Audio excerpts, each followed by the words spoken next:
ইরাকে সাদ্দাম হোসেন নামে একজন ব্যক্তি আছে, আমি তার পার্টির কেউ না, আমি এক্সাম্পল দিচ্ছি।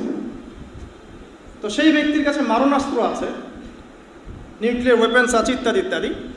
কী করতে হবে? এখন তাকে আক্রমণ করতে হবে। আক্রমণ করা হলো, অল্প কিছুদিনের মধ্যে ইরাক ম্যাসাকার, হাজার হাজার মানুষ মারা গেল, লক্ষ লক্ষ নারীকে ধর্ষণ করা হলো। তার সবাই মুসলিম ছিলেন। আর আমরা এখানে বিষয়টা এভাবে দেখেছি, না ওরা তো শিয়া, আমরা তো সুন্নি, আমরা কেন ওদের ব্যাপারে কথা বলতে যাব? বুঝতে পারেন না কথা? ওরা তো শিয়া, আমরা তো সুন্নি।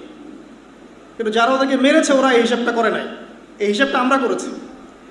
ঠিক ইয়েমেনের বাচ্চাগুলোকে যখন বোম মেরে হত্যা করা হচ্ছিল কয়েকদিন আগেই, ইভেন এখনও চলছে, আমরা বলছি না ওরা তো শিয়া।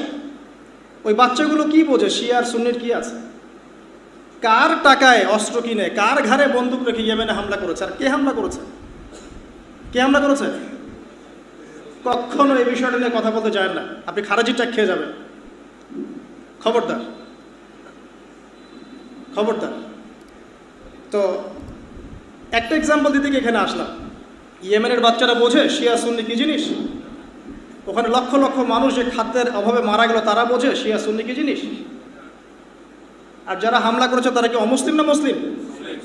সুবহানাল্লাহ। তো ইরাকের এই অবস্থাটা ব্যাখ্যা করছিলাম, এই আয়াতের টাটকা দলিল দিচ্ছে আপনাকে। যদি পাপাচারীরা সংবাদ নিয়ে আসে, তোমরা আগে ওটাকে যাচাই বাছাই করে দেখবে, আগে বিশ্বাস করা